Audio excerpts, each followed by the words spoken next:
Okay. ఆత్మ ఫలాలు versus ఆత్మ వరాలు. Fruits of the spirit versus gift of the spirit. So దేవుడు మనకు నీట్‌గా బోధిస్తున్నాడు, క్లియర్‌గా బోధిస్తున్నాడు. ఆత్మ ఫలాలంటే ఏంటిది? ఆత్మ వరాలంటే ఏంటిది? ఆత్మ ఫలాల యొక్క ప్రాముఖ్యత ఏంటిది? ఆత్మ వరాల యొక్క ప్రాముఖ్యత ఏమిటి? అని చెప్తున్నాడు. గత వారం ఆత్మ ఫలాలను నాశనం చేసేది మన యొక్క నోరే అని ఒక సందర్భంలో బోధించడం జరిగింది. కాబట్టి మన నోటి జాగ్రత్తగా కాపాడుకుంటే ఆత్మ ఫలాలను జాగ్రత్తగా కాపాడుకున్న వాళ్ళం అవుతాము. సో ఆత్మ ఫలాలలో మన ప్రేమ అనే ఫలము, కరుణ అనే ఫలము, దీర్ఘశాంతం అనే ఫలము, చాలా ఫలాలు ఉన్నాయి. తగ్గించుకోవడం అనేది ఒక ఫలము, నీతిగా నిజాయితీగా ఉండడం ఒక ఫలము, పవిత్రంగా ఉండడం ఒక ఫలము. సో ఇలా చెప్పుకుంటూ పోతే చాలా ఫలాలు ఉన్నాయి. జ్ఞానము కూడా ఒక ఫలము, తెలివి కూడా ఒక ఫలము, తగ్గించుకోవడం ఒక ఫలము. సో ఎల్లప్పుడూ సత్యము చెప్పడం ఒక ఫలము.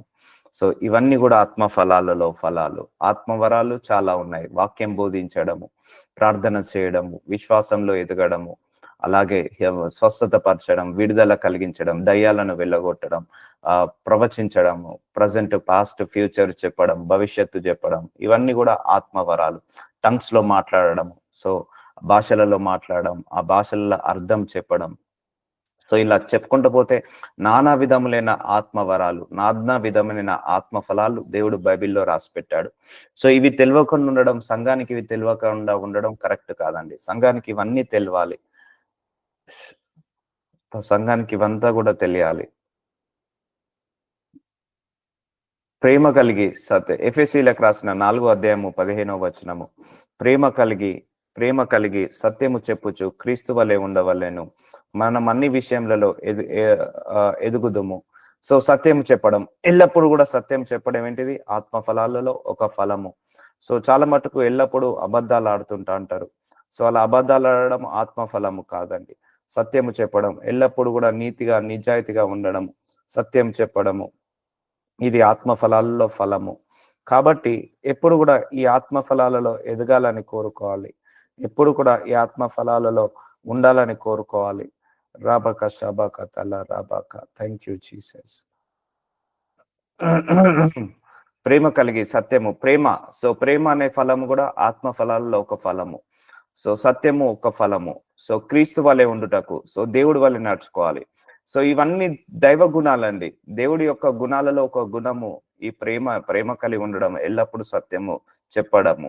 మనం అన్ని విషయాలలో ఎదుగుదాము. సో అప్పుడే మనం అన్ని విషయాలలో ఎదుగుతామని వాక్యం సెలవిస్తుంది. సో దేవుడు ప్రేమ ఆ ఫలాలు, ఆత్మ ఫలాలలో ఉన్న వాళ్ళను దేవుడు గొప్పగా హెచ్చిస్తాడండి. ఆత్మ ఫలాల్లో ఉన్న వాళ్ళను దేవుడు ఎప్పుడైనా గొప్పగా హెచ్చిస్తాడు. సో ఈ ఫలాలు అనేది చాలా చాలా ముఖ్యముగా మనం పరిగణంలోకి తీసుకోవాలి. సో ఆయన శిరస్సై ఉన్నాడు, ఆయన నుండి సర్వ శరీరము చక్కగా అమర్చబడి. వాయిస్ సంబడి స్ప్రింగింగ్ వాయిస్ వినపడట్లేదా అంటున్నారు. ఎవరైనా రెస్పాండ్ కాదా? పడుతుందా? ఓకే సరే. అంటే ఒక సిస్టర్ మెసేజ్ చేస్తున్నారు. సరే చలో, I will go with my friend. Thank you. శిరస్సు, ఆయన శిరస్సు అయి ఉన్నాడు, ఆయన నుండి సర్వ శరీరము చక్కగా మార్చబడి. సో ఆయన శిరస్సు, మనం ఆయన శరీరము. సో ఆయన శరీరంలో ఎలాగైతే నీతి నిజాయితీ న్యాయము ధర్మము ఉందో, మనము కూడా అలాంటి క్యారెక్టర్స్ డెవలప్ చేసుకోవాలి. తనలోనున్న ప్రతి అవయవము తన పరిమాణము చొప్పున పనిచేయుచుండగా ప్రతి కీలు వలన కలిగిన బలము చేత అతుకబడి ప్రేమయందు తనకు క్షేమాభివృద్ధి కలుగునట్లు శరీరమునకు అభివృద్ధి కలగజేసుకొనుచున్నది. సో ప్రేమ అనే ఫలంలో ఎవరైతే ఎదుగుతారో, ప్రేమ అనే ఫలంలో ఎవరైతే స్ట్రాంగ్ గా ఉంటారో, వాళ్ళ లోపల ఈ యొక్క దేవుడి యొక్క గుణము ఉన్నట్టు, దేవుడి యొక్క లక్షణాలు ఉన్నట్టు. కాబట్టి అన్య జనులు నడుచుకున్నట్లు మీరు ఇక మీదట నడుచుకొనవలదని ప్రభువునందు సాక్ష్యం ఇచ్చుచున్నాను. సో ఎఫెసీలకు రాసిన 4వ అధ్యాయం 17వ వచనం. సో అన్య జనులు ఆత్మ ఫలాలు ఉండవు. సో మనందరిలో ఆత్మ ఫలాలు ఉండాలి. సో ఈ ప్రేమ, క్షమించే గుణము, తగ్గించుకునే తత్వము, మన్నించే గుణము, ఇదన్నీ కూడా అన్య జనులలో ఉండదు. కానీ మీరు అలా నడుచుకోవద్దు. మీరు ఇక మీదట నడుచుకోవాలన్నది ప్రభువందు సాక్ష్యం ఇచ్చుచున్నాడు. సో మనం ఎలా నడుచుకోవాలి? క్రీస్తును పోలి నడుచుకోవాలి. సో ఆత్మ ఫలాలలో ఎవరైతే ఎదుగుతారో వాళ్ళందరూ క్రీస్తుని పోలి నడుచుకున్న వాళ్ళు అవుతారు. కాబట్టి ఆత్మ ఫలాలలో మనము ఎప్పుడు కూడా ఎదగాలని కోరుకోవాలండి. చాలా ఇంపార్టెంట్ అండి. సో ఆత్మ వరాలు ఉన్నంత మాత్రాన పరలోకానికి వెళ్ళరు, కానీ ఆత్మ ఫలాలు ఉంటేనే పరలోకానికి వెళ్తారండి. సో బైబిల్లో కూడా ఒక సందర్భంలో రాయబడింది, ఇటు వరాలు ఉండాలి ప్లస్ ఫలాలు ఉండాలి. సో ఫలాలను ఎక్కువగా మనం అభివృద్ధి చెందుకోవాలి. ఆత్మ వరాలంటే దేవుణ్ణి అడిగి మనము ప్రార్థించుకుంటే వస్తాయి, కానీ ఫలాలు మాత్రం మన లోపల మనము బిల్డ్ చేసుకోవాలి. సో ఈ క్షమించే గుణము చాలా గొప్ప ఫలం అండి ఆత్మ ఫలాలలో. తగ్గించుకునే తత్వము చాలా గొప్ప ఫలం ఆత్మ ఫలాలలో. ఇప్పుడు నేను కూడా దేవుడు ఏదైనా వరం ఇచ్చాడు, లేకపోతే ఏదైనా ఆశీర్వాదించాడంటే తగ్గించుకుంటా, లేకపోతే ఒక ఆత్మను కనెక్ట్ చేశాడంటే తగ్గించుకుంటా, లేకపోతే ఇంకేదైనా ప్రేయర్ మీటింగ్ ఇచ్చాడు అంటే దాన్ని తగ్గించుకుంటా. ఏ ఆశీర్వాదం ఇచ్చినా కూడా ఒక మెట్టు తగ్గించుకోవాలి దేవుడి దగ్గర, మనుషుల దగ్గర అంబుల్గా కావాలి. సో తగ్గించుకొని ఉండడం అనేది గొప్ప ఫలము. అలాగే క్షమించే గుణం అనేది గొప్ప ఫలము, ప్రేమించే గుణం అనేది గొప్ప ఫలము. సో వీటిలో డెవలప్ కావడం కష్టము. Even I'm also struggling a lot. Just I'm praying for I'm overcome of the flesh fruits of శరీర ఫలాల నుంచి ఓవర్కమ్ అవ్వాలి. మనందరం కూడా ఒక రోజుతో పోయేది కాదు. 2 years పట్టొచ్చు, 3 years పట్టొచ్చు, 5 years పట్టొచ్చు. బట్ అయినా కూడా మనము we need to grow in the spirits. మనం ఈ స్పిరిట్స్లలో వెతకాలని కోరుకోవాలి. అన్యజనులు అలా నడుస్తారండి, వాళ్ళు శరీర ఫలాల్లో నడుస్తారు. మనము దేవుడి బిడ్డల, మన లోపల దేవుడు ఆత్మ ఉంది కాబట్టి ఆత్మ ఫలాలలో నడిచి ప్రభువుకు సాక్ష్యంగా నిలబడాలి. మీరిక మీదట నడుచుకున్న వల్ల దాన్ని ప్రభునందు సాక్ష్యం ఇచ్చుచున్నాను. వారైతే అంధకార మనస్సు గలవారై, సో వాళ్ళ లోపల కోపం ఉంటది, ద్వేషం ఉంటది, పగ ఉంటది, ప్రతీకారం ఉంటది, అసూయ ఉంటది, గర్వం ఉంటది. సో మన లోపల ఏముండాలి? ఆత్మ ఫలాలు, ప్రేమ, కరుణ, కృప, దయ, వాత్సల్యము, వీటితో మనం నిండుకోవాలి. వారైతే అంధకార మనస్సు గలవారే, వాళ్ళ మనస్సులో ఏముందట? అంధకారం ఉందట. తమ హృదయము కాఠిన్యం వలన, తమలోనున్న అజ్ఞానము చేత, వాళ్ళ లోపల అజ్ఞానం ఉంది, మన లోపల జ్ఞానం ఉంది. వాళ్ళ లోపల అన్యజనుల లోపల చీకటి ఉంది, మన లోపల వెలుతురు ఉంది. సో అజ్ఞానము చేత దేవుని వలన కలుగు జీవంలో నుండి వేరుపరచబడిన వారే తమ మనస్సుకు కలిగిన వ్యర్థత అనుసరించి నడుచుకొనుచున్నారు. సో వాళ్ళ మనసు ప్రకారం నడుస్తున్నారు. మనము మన ఆత్మ ప్రకారం నడవాలి. అర్థమవుతుందా అండి? మనం ఎప్పుడు కూడా అన్యజనుల్లాగా ఆలోచించద్దు, అన్యజనుల్లాగా మాట్లాడద్దు. అన్యజనులాగా, వాళ్ళ అన్యజనులకు ఎక్కువగా ధనాపేక్ష ఉంటుంది. వాళ్ళు ఎక్కువగా లోక సంబంధమైన ఆశీర్వాదాల మీద ఫోకస్ పెడతారు. మనము పరలోక సంబంధమైన ఆశీర్వాదాల మీద ఫోకస్ పెట్టాలి. సో అంధకార మనస్సు మన లోపల ఉండద్దు, మన లోపల వెలుగు ఉండాలి, మన హృదయంలో జ్ఞానం ఉండాలి, సో జీవం ఉండాలి. సో మనస్సు కలిగి, వ్యర్థమైన మనసు కాకుండా మంచి మనస్సు కలిగి వ్యర్థతను అనుసరించి నడుచుకొనుచున్నారు. సో వారు సిగ్గులేని వారై ఉండి నానా విధమైన అపవిత్రతను, సో అపవిత్రత శరీర ఫలంలో ఒక ఫలము, అత్యాశ శరీర ఫలంలో ఒక ఫలము. మనం ఏముండాలి? ఆశ ఉండాలి, కానీ అత్యాశ ఉండకూడదు. జరిగించుటకు తమను తానే కాముత్వముకు అప్పగించుకున్నది. కాముకత్వము అంటే లస్ట్ కి అప్పగించుకున్నారు. లస్ట్ కూడా శరీర ఫలంలో ఒక ఫలము. సో కామము ఇది ఒక శరీర ఫలంలో ఒక ఫలము, అత్యాశ శరీర ఫలము, అపవిత్రత శరీర ఫలము. సో ఇవన్నీ కూడా శరీర ఫలాలండి. వీటి లోపల నివసించేది ఎవరు? అన్యజనులు. అజ్ఞానము శరీర ఫలము, అవివేకము శరీర ఫలము, బుద్ధిహీనత శరీర ఫలము, అపవిత్రత శరీర ఫలము, అత్యాశ శరీర ఫలము, లస్ట్ శరీర ఫలము. అయితే మన అందరం వీటన్నిటి నుంచి విడుదల పొందుకొని ఆత్మ ఫలాలలో ఎదగాలి. ప్రేమ, దీర్ఘశాంతము, మనశ్శాంతము, స్వస్థత, విడుదల. సో ఇవన్నీ కూడా మనకు సంబంధించినది. జ్ఞానము, తెలివి, వెలుగు, ఇవన్నీ కూడా మన లోపల ఉన్న క్యారెక్టర్స్, మన ఫలాలలో అభివృద్ధి చెందాలని దేవుడు కోరుకుంటున్నాడు. కాబట్టి మీరు యేసును గూర్చి విని, సో ఇప్పుడు అందరం కూడా మనం యేసును గూర్చి వింటున్నాము. ఇది శరీర ఫలాలలో ఒక ఫలము. దేవుని గురించి వినడం కూడా ఆత్మ ఫలాలలో ఒక ఫలము. సో ఆత్మ ఫలాలు ఉన్నప్పుడే ఆ దేవుడి గురించి వినగలుగుతాము. అదే పరిశుద్ధాత్మ దేవుడు ఉంటేనే మనం దేవుడి గురించి వినగలుగుతాము. ఇప్పుడు మనందరం కూడా అన్యజనులాగా నడవద్దు, మనందరం కూడా దేవుడి బిడ్డలాగా నడవాలి. అయితే మీరు యేసును గూర్చి విని ఆయన యందలి సత్యం ఉన్నట్టుగానే ఆయన యందు ఉపదేశింపబడిన వారైన ఎడల మీరు అలాగూ కీర్తును నేర్చుకున్న వారు కారు. సో మనం క్రీస్తుని నేర్చుకుంటున్నాము. సో ఇవన్నీ ఎవరి గుణాలు అండి? ఈ ప్రేమ అనే గుణము దేవుడి లోపల ఉంది. కరుణ, దీర్ఘశాంతము, సంతోషము, ఆనందము, వాత్సల్యము, ఇవన్నీ కూడా దేవుడి గుణాలు. ఈ గుణాలన్నీ కూడా మన లోపల ఉండాలని కోరుకుంటున్నాడు. ఈ గుణాలు ఎవరి లోపల అయితే ఉంటాయో వాళ్ళే ఆత్మ ఫలాల్లో ఎదిగిన వాళ్ళు అవుతారండి.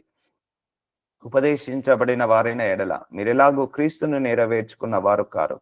కావున మునుపటి ప్రవర్తన విషయంలో అయితే మోసకరమైన దురాశ వలన చెడిపోయి మీ ప్రాచీన స్వభావం వదులుకొని, సో మన పాత స్వభావాన్ని ఏమంటున్నాడు దేవుడు? వదులుకోండి అంటున్నాడు. సో ఇంకా కోపము, ఇంకా ద్వేషము, ఇంకా పగ, ఇంకా ప్రతీకారము, ఇంకా గర్వము, ఇంకా అహంకారము, వీటన్నిటి నుంచి విడుదల కలుకొని మునుపటి ప్రవర్తన లోనైతే మోసకరమైన దురాశ. సో దురాశ కూడా ఎవరి ఫలము? ఆత్మ ఫలం కాదు, శరీర ఫలము. అది ఎక్కడి నుంచి వచ్చింది? అపవాది నుంచి వచ్చింది. మోసం చేయడము శరీర ఫలము కాదు, శరీర ఫలము ఆత్మ ఫలము కాదు. చెడిపోవు ప్రాచీన స్వభావం వదులుకొని, సో మన ప్రాచీన స్వభావాన్ని వదులుకోవాలి. సో ఇప్పుడు అర్థమవుతుందండి, శరీర ఫలము, ఆత్మ ఫలము, ఆత్మ వరాలు, ఇవన్నీ తెలియకుండా ఉండడం సంఘానికి ఇష్టం లేదు, దేవుడికి ఇష్టం లేదు. సంఘానికి ఇవన్నీ కూడా తెలియాలి. ఏది శరీర ఫలము, ఏది ఆత్మ ఫలము, ఏది ఆత్మ వరాలు, ఇవన్నీ కూడా తెలుసుకున్నప్పుడే మనకు ఆత్మలో పరిపక్వత తెలుస్తుంది.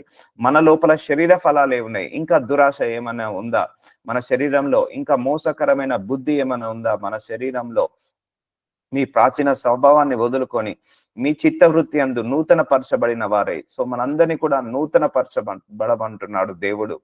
నీతియు, యథార్థతయు, భక్తి గల వారై దేవుని పోలికగా సృష్టింపబడిన నవీన స్వభావం ధరించుకొనవలెను. ఇప్పుడు అర్థమవుతుందని, దైవ గుణం ఏంటిది? ప్రేమించడం దైవ గుణం, క్షమించడం దైవ గుణము, తగ్గించుకోవడం దైవ గుణము, ఎల్లప్పుడూ సత్యమాడడం దైవ గుణము, సంతోషంగా ఉండడం దైవ గుణము, ఆనందంగా ఉండడము దైవ గుణము, సో ఉన్న దాంట్లో తృప్తి పడడము దైవ గుణము, సో అండ్ అబద్ధం ఆడకపోవడం దైవ గుణము, ఎల్లప్పుడూ సంతోషంగా ఉండడం, దీర్ఘశాంతంతో ఉండడం దైవ గుణము, గొడవలు పెట్టుకోకుండా, కొట్లాటలకు వెళ్లకుండా ఎల్లప్పుడూ సాత్వికంగా ఉండడము దైవ గుణము, హంబుల్ గా ఉండడం దైవ గుణము. సో ఇవన్నీ కూడా యేసయ్యలో ఉన్న గుణాలు. సో ఈ పోలికగా దేవుడు మనందరినీ సృష్టింపబడిన నవీన స్వభావమును ధరించుకొనవలెను. నూతన స్వభావం అన్నట్ట ఏం చేయమంటున్నాడు? ధరించుకోవాలంటున్నాడు, వేరు చేసుకోమంటున్నాడు. సో ధరించుకోవాలంటున్నాడు, ఈ గుణాలతో నిండమంటున్నాడు. ఒక్క రోజుతో వచ్చేది కాదు ఏది కూడా. ఎందుకంటే మనందరము శరీర ఫలాలలో విస్తరించిపోయాము, శరీర ఫలాలలో వ్యాపించిపోయాము. అలాగే మనము ఆత్మ ఫలాలలో కూడా అభివృద్ధి చెందాలని ప్రార్థించుకోవాలి. సో ఎవరైతే ఆత్మ ఫలాలలో అభివృద్ధి చెందుతారో వాళ్ళను దేవుడు గొప్పగా ఆశీర్వదిస్తాడు. ఆత్మ ఫలాలు అనేది దేవుడి యొక్క ఫలాలు. ఆ దేవుడి యొక్క ఫలాలు అభివృద్ధి చెందినప్పుడు దేవుడు కూడా చాలా మెచ్చుకుంటాడు. దేవుడికి ఇష్టమైనట్టుగా మనం బ్రతుకుతాము. ఇప్పుడు మనం ఎలా ఉండాలి? దేవుని పోలిక లెక్క మనం ఉండాలి. సృష్టించబడిన నవీన స్వభావంను ధరించుకొనవలెను. సో ఆల్కహాల్ తీసుకోవడం, లేకపోతే డ్రగ్స్ తీసుకోవడం, వ్యభిచారం చేయడం, దొంగతనము, నరహత్య, వ్యభిచారము, లేకపోతే నేరాలు, ఘోరాలు, మోసాలు, అబద్ధాలు, అన్యాయాలు, అక్రమాలు, అధిక ధనాపేక్ష, సో ఇవన్నీ కూడా ఏంటిది? శరీర ఫలాలు. ఈ ఫలాలు దేవుళ్ళలో ఉన్నాయి కదండి, ఇవన్నీ ఆత్మ అపవాదిలో ఉన్న ఫలాలు ఇవన్నీ కూడా. సో దేవుళ్ళలో ఉన్న ఫలాలు మనం ఇప్పటి వరకు నేర్చుకున్నాం. ఆ ఫలాలలో అభివృద్ధి చెంది దేవుడి పోలికగా సృష్టించబడిన నవీన స్వభావము ధరించుకొనవలెను. మనము ఒకరికొకరము అవయములై ఉన్నాము. సో మనందరం అట ఒకరికొకరం అవయములై ఉన్నాము గనక మీరు అబద్ధమాడుట మాని. సో అబద్ధమాడడం ఏంటిది? శరీర ఫలము. సో అది ఆత్మ ఫలము కాదు. మాని ప్రతివాడును తన పొరుగువానితో సత్యమే మాట్లాడవలేను. సో చిన్న చిన్న వాటికి కూడా అబద్ధాలు ఆడుతుంటామండి. ఒకవేళ లీవ్ కావాలంటే మనం లీవ్ అని డైరెక్ట్ అడగక సిక్ లీవ్ అని అడుగుతాము. లేకపోతే చిన్న చిన్న 10 రూపాయల దగ్గర 50 రూపాయల దగ్గర అబద్ధం ఆడతాము. లేకపోతే చిన్న చిన్న విషయాల్లో వస్తామంటాము రాము, ఇస్తామంటాము ఇవ్వము. సో ఇలా చిన్న చిన్న అబద్ధాలు కట్ డౌన్ చేసుకోవాలి మెల్లిమెల్లిగా. ఎందుకంటే నేచర్ నాకు మనందరికి తెలుసు, మన నేచర్ ఎక్కువగా అలవాటు అబద్ధం ఆడడానికి అలవాటు పడిపోయింది నేచర్. సో అలా కాకుండా పొరుగువానితో సత్యమే మాట్లాడవలేను ఎల్లప్పుడు కూడా. ట్రై టు, ఒకవేళ సత్యం మాట్లాడలేని పరిస్థితి ఉంటే నోరు మూసుకోవడం బెటర్. సో ఎల్లప్పుడు అబద్ధం ఆడడం ఎవరి ఫలము? శరీర ఫలము. శరీర ఫలాలన్నీ అపవాది ఫలాలు. సో ఎల్లప్పుడూ సత్యమాడము ఆత్మఫలము. అది ఆత్మఫలం ఎక్కడి నుంచి వచ్చింది? దేవుడి ఫలం, దేవుడి నుంచి వచ్చే ఫలము. అందుకే maximum we need to try to our control our tongue. మనం మన టంగ్ ని మనం ఎప్పుడు కూడా ఏం చేయాలి? కంట్రోల్ చేసుకోవాలి. ఎంత వీలైతే అంత నిజం చెప్పడానికి ఆలోచించాలి, మాట్లాడాలి. ఒకవేళ నిజం చెప్పలేని పరిస్థితి ఉంటే నోరు మూసుకోవాలి. కానీ అబద్ధం చెప్పకుండా ఆపివేయాలని అంటున్నాడు దేవుడు. కోపపడుడు గాని పాపము చేయకూడి. సూర్యుడు అస్తమించే వరకు మీ కోపం నిలిచి ఉండకూడదు. సో కోపము అది అపవాది క్రియ. సో అది కోపం నుంచి ద్వేషము, ద్వేషం నుంచి పగ నుంచి ప్రతీకారం నుంచి నరహత్య, ఇలా అన్యాయాల అక్రమాలు ఎక్కువగా విస్తరించేది కోపం వల్ల. సో ఒకవేళ కోపం ఉందా, కోపపడండి కానీ పాపం చేయకూడదు. పాపము శరీర ఫలము. సో ఆత్మ ఫలాల్లో ఉన్న వాళ్ళు పాపం చేయలేరు. మళ్ళీ పాపం అంటే ఏంటిదో మనందరికీ తెలుసు. దేవుడి ఆజ్ఞలకు అతిక్రమంగా వెళ్ళడమే పాపము. నరహత్య చేయడం పాపము, వ్యభిచారం చేయడము పాపము, ఆ దేవుడికి వ్యతిరేకంగా మాట్లాడడము పాపము, సో ప్రార్థన చేయకపోవడము, లేకపోతే ఇంకెన్నో ఉన్నాయి పాపాలలో. సో అవన్నీ కూడా మీకు ఒకరోజు ఎక్స్ప్లెయిన్ చేస్తాను. పాపం అంటే ఏంటిది, తప్పు అంటే ఏంటిది, దోషం అంటే ఏంటిది. మనం తెలియకుండా ఎన్నో తప్పులు, ఎన్నో పొరపాట్లు, ఎన్నో దోషాలు, ఎన్నో పాపాలు చేస్తాము. సో తప్పు అంటే ఏంటిది, పొరపాటు అంటే ఏంటిది, దోషం అంటే ఏంటిది, పాపం అంటే ఏంటిది, వీటన్నిటి కూడా ఒక మంచి మెసేజ్ సర్మన్ చేసి మీకు క్లియర్ గా ఎక్స్ప్లెయిన్ చేస్తాను. సో పాపము వేరు, మళ్ళా దోషము వేరు, తప్పు వేరు, పొరపాటు వేరు. సో వీటి యొక్క డిఫరెన్స్ ఏంటిది, ఇది కూడా నేను ఒకసారి మీకు క్లియర్ గా చెప్తాను. సో సూర్యుడు అస్తమించే వరకు కోపం నిలిచి ఉండకూడదు. సో ఒకరి మీద కోపం ఉంటే ఇమీడియట్ గా ఒక మాట అన్నాం, సో అయిపోయింది. మళ్ళీ సూర్యుడు అస్తమించే వరకు ఆ కోపాన్ని అలా క్యారీ ఫార్వర్డ్ చేయొద్దు, ఎక్కడిదక్కడే వదిలేసేయాలి. అపవాదికి చోటు ఇవ్వకూడదు. సో అపవాది ఎప్పుడైనా మనం చోటిస్తేనే వస్తాడండి. ఏ విషయంలో అయినా కూడా మనం చోటిస్తేనే వస్తాడు. అది హెల్త్ విషయంలో కావచ్చు, ఫైనాన్స్ విషయంలో కావచ్చు, లేకపోతే ఈ కోపము అపవాది క్రియ, ద్వేషము అపవాది క్రియ, లేకపోతే నరహత్య అపవాది క్రియ, క్షమించలేని గుణము అపవాది క్రియ, మోసం చేయడం అపవాది క్రియ, కన్నింగ్ మెంటాలిటీ అపవాది క్రియ, లేకపోతే పొరుగు వాళ్ళతో గొడవలు పెట్టుకోవడం, కొట్లాటలు పెట్టుకోవడం అపవాది క్రియ. ఇవన్నీ కూడా అపవాది క్రియలు. ఇవి నువ్వు చేస్తేనే అవి ఎంటర్ అవుతాయి. సో ఇవి చేయకుండా ఉంటే అవి ఎంటర్ కావు. సో మనము దీర్ఘశాంతంతో ఉన్నామా, అపవాదికి చోటు ఇవ్వనట్టు. సహనంతో ఉన్నామా, అపవాదికి చోటు ఇవ్వనట్టు. ఓర్పుతో ఉన్నామా, అపవాదికి చోటు ఇవ్వనట్టు. మనము ఇంకా మౌనంగా ఉన్నామా, అది అపవాదికి చోటు ఇవ్వనట్టు. ఎవరిని మోసం చేయకుండా నీతిగా, నిజాయితీగా, పరిశుద్ధంగా ఉన్నామా, అపవాదికి చోటు ఇవ్వనట్టు. అర్థమవుతుందండి? ఇవి మనము చోటిస్తేనే వస్తాయండి, చోటు ఇవ్వద్దండి. అందుకే నీ ఫైనాన్స్ ప్రాబ్లమ్ కి చోటు ఇవ్వద్దు, నీ ఫెయిల్యూర్స్ కి చోటు ఇవ్వద్దు, నీ రిజెక్షన్స్ కి చోటు ఇవ్వద్దు. ప్రేయర్ చేసుకోవాలి, బలంగా ప్రార్థించుకోవాలి. అప్పుడు వీటన్నిటి నుంచి మనం విడుదల పొందుకుంటాము. సో మన కోపము కూడా నెక్స్ట్ డేకి క్యారీ ఫార్వర్డ్ కావద్దంటున్నాడు. కోపపడుడు కానీ పాపము చేయకూడదు. పాపము అది శరీర ఫలము, దాని వల్ల వచ్చే జీతము మరణము. అందుకే పాపం జోలికి పోవద్దండి, చాలా డేంజర్. పాపం అనేది చాలా డేంజర్, దాని జోలికి వెళ్ళొద్దు. తరతరాలకు అది హింసిస్తుంది. ఆ పాపము తరతరాలకు ఆశీర్వాదం లేకుండా చేస్తుందండి పాపము. ఒకసారి పాపం చేస్తే మన నెక్స్ట్ జనరేషన్స్ మీద ఎఫెక్ట్ పడుతుంది. అందుకే పాపం చేయడానికి భయం కలిగి ఉండాలి. సో ఇవన్నిటి గురించి కూడా మీకు ఒకసారి మంచి మెసేజ్ చెప్తాను. పాపం గురించి, నేరం అంటే ఏంటిది, దోషం అంటే ఏంటిది, తప్పు అంటే ఏంటిది, పొరపాటు అంటే ఏంటిది, వీటి మధ్య భేదం ఏంటిది. సో వాటి గురించి కూడా చెప్తాను. అప్పుడు మనకు క్లారిటీ వస్తుంది. నేను ఎక్కడ తప్పు చేస్తున్నాను, నేను ఎక్కడ పొరపాటు చేస్తున్నాను, నేను ఏ విషయంలో పాపం చేస్తున్నాను, ఇవన్నీ కూడా మనం తెలుసుకోవచ్చు. సో ఇప్పుడు అర్థమవుతుందండి, అపవాదికి మనకు చోటిస్తేనే వస్తాడండి. సో ఎప్పుడైతే నువ్వు ఆత్మ ఫలాలు ఎదిగావనుకోండి, అపవాదికి ఎక్కడ కూడా చోటు ఉండదండి. ఇప్పుడు మనం ప్రేమ బదులు ద్వేషాన్ని చూపిస్తున్నాం, అపవాదికి చోటు ఇచ్చినట్టే. సో దీర్ఘశాంతం బదులు గొడవలకు చోటు ఇస్తున్నాము, అపవాదికి చోటు ఇస్తున్నట్టే. సో మనము సహనానికి బదులు లేకపోతే దుడుసుదనానికి చోటిస్తున్నాం, అపవాదికి చోటిస్తున్నట్టే. సో పగకు చోటిస్తున్నాము, అపవాదికి చోటిస్తున్నట్టే. ప్రతీకారానికి చోటిస్తున్నాము, అపవాదికి చోటిస్తున్నట్టే.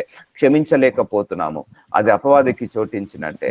మన్నించలేకపోతున్నాము, అపవాదికి చోటిచ్చినట్టే. అందరిని ద్వేషిస్తున్నాము, అపవాదికి చోటిచ్చినట్టే. ఇప్పుడు అర్థమవుతుందా అండి? అపవాది ఎలా యాక్టివేట్ అవుతాడంటే మన ఆత్మ ఫలాలను కొడుతుంటా అంటాడు ఎప్పుడు కూడా.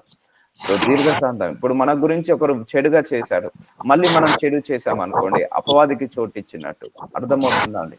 సో ఇలా మనము ఆపరేట్ చేసుకోవాలి. అపవాదికి చోటిస్తేనే వస్తాడు, లేకపోతే రాడు. అదొకటి గుర్తు పెట్టుకోండి. నువ్వు ద్వేషిస్తున్నావు అందరినీ, అయితే నువ్వు అపవాదికి ఏమి ఇస్తున్నట్టు తల చేయించినట్టే. సో అందరినీ కూడా నువ్వు ప్రేమిస్తున్నావు, అపవాదికి మూసివేస్తారు ద్వారాలు. సో ఇలా ఉంటుందండి ఎప్పుడైనా కూడా. సో ప్రేమ అనే ఫలము 1 కొరింథీయులకు రాసిన 14వ అధ్యాయము 1వ వచనం. ప్రేమ అనే ఫలము అతి ముఖ్యమైన ఫలము దేవుడి దృష్టిలో. సో దీంట్లో ఎదగడం చాలా చాలా కష్టం. ప్రేమ అనే ఫలంలో ప్రేమ కలిగి ఉండటకు ప్రయాసపడుడి. సో ప్రేమ కలిగి ఉండడంలో ఏం చేయమంటున్నాడు దేవుడు? ప్రయాసపడమంటున్నాడు. అంటే కష్టపడండి, ప్రేమించడంలో కష్టపడండి. ఎందుకంటే తెలుసు అందరిని ద్వేషించడం చాలా ఈజీ, అందరినీ ప్రేమించడం అంటే చాలా కష్టము. టైం తీసుకుంటది. 1 ఇయర్ పట్టొచ్చు, 2 ఇయర్ పట్టొచ్చు, 3 ఇయర్ పట్టొచ్చు ఈ ఫలంలో ఎదగడానికి. ఆత్మ సంబంధమైన వరములు. సో చూసారా అండి, ఇవన్నీ ఆత్మ సంబంధమైన వరము. ప్రేమ అనేది ఆత్మ సంబంధమైన వరము. సహాయం చేసే గుణము ఆత్మ సంబంధమైన వరము. అలాగే దీర్ఘశాంతంతో ఉండడము, క్షమించే గుణము, మన్నించే గుణము, తగ్గించుకునే గుణము, ఇవన్నీ కూడా ఆత్మ సంబంధమైన వరములు. సో ఆసక్తితో ఆపేక్షించుడి. ఆత్మ సంబంధమైన వరములు ఇంకా ఏంటిది? Deliverance gift, healing gift, prophecy gift, ప్రవచించే వరము, ఇవన్నీ కూడా ఆత్మ సంబంధమైన వరాలు. సో ప్రేమ అనేది ఆత్మ సంబంధమైన ఫలము. ఆసక్తితో ఆపేక్షించుడి. చూసారా దేవుడు ఇప్పుడు ఏమంటున్నాడు? ఇటు ఆత్మ ఫలాలలో ఎదగండి, అలాగే ఆత్మ వరాలలో ఎదగండి. విశేషంగా మీరు ప్రవచన వరము ఆపేక్షించడి. సో ప్రవచించే వరాన్ని ఆపేక్షించడు అంటున్నాడు. ఎందుకంటే ప్రవచించే వరం ఉన్నప్పుడు మనం 10 మందికి మేలు చేయొచ్చండి, 10 మందికి మేలు చేయొచ్చు. సరే ఈ వరము చాలా మందికి రాదు, ఉండదు కూడా. అలాంటప్పుడు మనం ఇలా ప్రవచించాలి. యేసు నామంలో నా ఫైనాన్సెస్ వచ్చును కాక అని ప్రవచిస్తున్నాను. యేసు నామంలో నా ప్రార్థనలన్నిటికీ జవాబు వచ్చును కాక అని ప్రవచిస్తున్నాను. యేసు నామంలో నేను అభివృద్ధి చెందును కాక అని ప్రవచిస్తున్నాను. సో ఇలా ప్రవచిస్తున్నానని ప్రవచిస్తూ ఉండండి. ప్రవచన వరము. సో ప్రవచన వరం ఏంటిదంటే మనిషి యొక్క ప్రజెంట్, పాస్ట్, ఫ్యూచర్ 3 చెప్పగలుగుతారు. సో ప్రొఫెటిక్ గిఫ్ట్ అంటారు దీన్ని. సో దీని కూడా మనకు ఉంటే మేలు. ప్రొఫెటిక్ గిఫ్ట్ ఉంటే మనకు ఇంకా చాలా మేలు అండి. ఎందుకంటే మనకు డైరెక్షన్స్ తెలుస్తుంది. ఏది చేయాలి, ఏది చేయొద్దు, ఎప్పుడు చేయాలి, ఎప్పుడు చేయొద్దు, ఇవన్నీ కూడా గిఫ్ట్స్ ఉన్నప్పుడే ఆపరేట్ అవుతుంటాయి. అందుకే ప్రేమ కలిగి ఉండుటకు ప్రయాసపడి. ప్రేమ అనేది ఆత్మ ఫలము. సో ఈ యొక్క ఆత్మవరము, ప్రవచన వరం అనేది ఆత్మవరము. అర్థమవుతుందా అండి? ఆత్మవరము, ప్రవచన వరము. ఆత్మవరము, ప్రవచన వరము, ఆత్మ ఫలము, ప్రేమ అనే ఫలము. సో ఈ రెండింటికి డిఫరెన్స్ ఇది. సో ఎందుకనగా భాషతో మాట్లాడేవాడు మనుషులతో కాదు, దేవునితో మాట్లాడుచున్నాడు. భాషలు ఇప్పుడు మనందరికి అన్య భాషలు తెలుసు, ప్రేయర్ ఇన్ టంగ్స్ అంటారు కదా. ఆ టంగ్స్ లో మాట్లాడడం అనేది ఆత్మ వరము అది. సో భాషలలో మాట్లాడడం అది మనుషులతో కాదు, దేవుడితో మాట్లాడుచున్నాడు. ఇప్పుడు మనం ప్రేయర్ ఇన్ టంగ్, షారాబాక తల రాబాక నంబ్రోస్కోతోలో రాబాక, ఈ భాష మనుషులకు అర్థం కాదు. ఇది ఆత్మ మాట్లాడుతున్న మాట. ఆత్మకు ఒక భాష ఉంది కదా. ఇప్పుడు మనుషులందరికీ ఒక భాష ఉంది. తెలుగు, తమిళ్, కన్నడ, మలయాళం, ఇవన్నీ కూడా మనుషుల భాష. అలాగే ఆత్మకు కూడా భాష ఉంది. అదే భాష ఇప్పుడు ప్రేయర్ ఇన్ టంగ్స్, నేను ఇప్పుడు ఏదైతే మాట్లాడానో అది ఆత్మతో మాట్లాడే భాష. అది మాట్లాడేది అంటే ఎవరితోటి? మనుషులతో కాదు, దేవుడి మర్మాలు పలుకుతున్నట్టు దేవుడితో మాట్లాడుచున్నాడు. మనుషుడు ఎవడును గ్రహింపడు గాని వాడు ఆత్మ వలన మర్మములను పలుకుచున్నాడు. ఇప్పుడు నేను అన్నమాట ఎవరికి అర్థం కాదు. షారాబాక తల రాబాక నంబ్రోస్కోతోలో రాబాక, దీని యొక్క మీనింగ్ ఎవరికి తెలియదు, కానీ దేవుడికి తెలుసు. అర్థమవుతుందా అండి? నా నోటి నుంచి వచ్చే ఈ ప్రేయర్ ఇన్ టంగ్స్ అనేది ఆత్మ పలుకుతున్న మాట, ఆత్మ ప్రేరేపణతో వస్తున్న మాటలు ఇవన్నీ కూడా. సో దీని మనుషులతో కాదు. ఇది నేను ఇప్పుడు అన్న మాట, ఈ సౌండింగ్ అంతా కూడా దేవుడితో మాట్లాడుతున్నట్టు. మనుషుడెవడు గ్రహింపడు కానీ దీని యొక్క మీనింగ్ మనకు తెలియదు. ఆత్మ వలన మర్మలు పలుకుచున్నాడు. సో ఇప్పుడు నేను ఏం చేశాను? మర్మములను పలుకుతున్నాను. షారాబాక తల రాబాక నంబ్రోస్కోతోలో రాబాక షాబోకోతోలో రాబాక. ఇది ఆత్మ వలన ఏం చేస్తున్నాను? మర్మములను పలుకుచున్నాను. మర్మములు ఇది మనుషులకు అర్థం కాదు.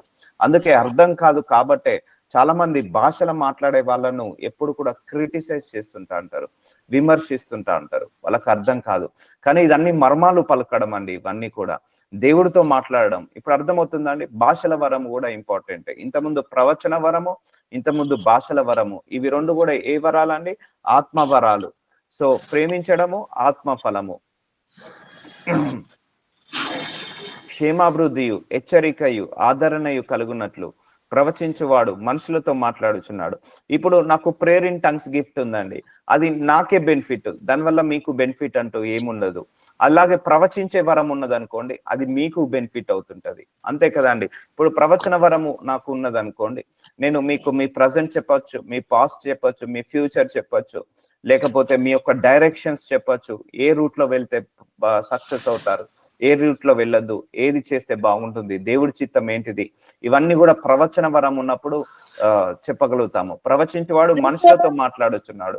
సో ఇప్పుడు ప్రేయర్ ఇన్ టంగ్స్, ఇప్పుడు నేను ప్రేయర్ ఇన్ టంగ్స్ లో మాట్లాడాను, భాషల వరంలో మాట్లాడాను, అది మీకేమైనా ఉపయోగమా అంటే నో యూస్, మీకేమి ఉపయోగం లేదు. అది నా ఆత్మకు ఉపయోగం, ఇంకా నా ఆత్మకు సామర్థ్యం పెరుగుతుంది, నా ఆత్మకు శక్తి పెరుగుతుంది. అదే ప్రవచించే వరం ఉన్నది, అది నాకు ఉపయోగమా కాదు, అది సంఘానికి ఉపయోగము.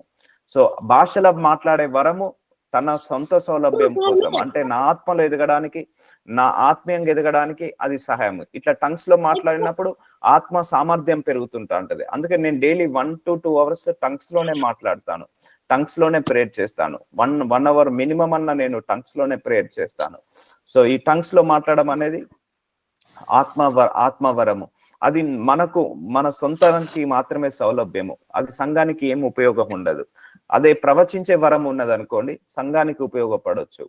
మాట్లాడుతున్నాడు ప్రవచించేవాడు మనుషులతో మాట్లాడుతున్నాడు, భాషతో మాట్లాడేవాడు తనకే క్షేమాభివృద్ధి కలగజేసుకున్నాను. చూసారా అండి, ఈ భాషతో మాట్లాడడం మనకే ఎవరైతే మాట్లాడతారో అది వాళ్ళకు క్షేమాభివృద్ధి కలుగుతుంది, అంటే వాళ్ళు స్పిరిచువల్ గా గ్రోత్ కావచ్చు, వాళ్ళకు ఇంకా అనాయింటింగ్ పెరుగుతుంది.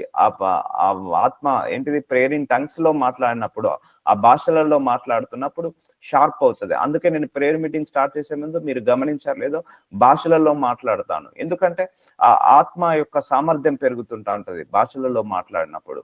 తనకే క్షేమాభివృద్ధి కలగజేసుకొని గాని ప్రవచించేవాడు సంఘమునకు క్షేమాభివృద్ధి కలగజేయును. చూసారండి, ఇప్పుడు ప్రేయర్ ఇన్ టంగ్స్ ఉంటే ఓన్ మనకు బెనిఫిట్, అదే ప్రవచించే వరం ఉన్నది అనుకోండి సంఘానికి బెనిఫిట్ అవుతుంది, సంఘానికి క్షేమాభివృద్ధి కలగజేస్తుంది. ఎందుకు? సంఘంలో ఏది కరెక్ట్, ఏది రాంగు, ఏది చెప్పాలి, ఏది చెప్పదు, ఉద్యోగం ఎప్పుడు వస్తుంది, వివాహం ఎప్పుడు వస్తుంది, గర్భఫలం ఎప్పుడు వస్తుంది, ఒకవేళ గర్భఫలం వస్తే మగబిడ్డనా ఆడబిడ్డనా, ఇవన్నీ కూడా చెప్పేది ఏంటిది ప్రవచన వరము. లేకపోతే మీ గతంలో ఏమైనా తప్పులు చేశారా, దానివల్ల ఏమైనా భవిష్యత్తు ఎఫెక్ట్ పడుతుందా, సో డైరెక్షన్ ఎప్పుడు వీసా వస్తుంది, ఎప్పుడు మీరు అబ్రాడ్కి వెళ్ళొచ్చు, లేకపోతే ఎప్పుడు ఎడ్యుకేషన్ లో బాగుంటుంది, ఎప్పుడు వివాహం జరుగుతుంది, ఇవన్నీ కూడా సంఘానికి అభివృద్ధి కోసము. అర్థమవుతుందండి? 2 వరాలు దేవుడు ఇక్కడ 2 వరాలను పెట్టాడు. భాషలలో మాట్లాడడం మన సెల్ఫ్ బెనిఫిట్ కోసం, ప్రవచించే వరం ఉన్నప్పుడు అది ఇతరుల బెనిఫిట్ కోసం. ఈ 2 వరాలను దేవుడు మనకు ప్రత్యేకంగా చూపిస్తాడు. ఇప్పుడు అర్థమవుతుందండి మనకు ఎందుకు ఇంపార్టెంట్, ఇవన్నీ నేర్చుకోవాలండి మనకు ఇవన్నీ ఇంపార్టెంట్. అయ్యో నాకు ఇవన్నీ ఎందుకు అవసరం లేదు అనుకోద్దు. బైబిల్లో ఏది కూడా మనం నేర్చుకోకుండా ఉండొద్దండి. బైబిల్లో చాలా రాసి పెట్టాడు దేవుడు.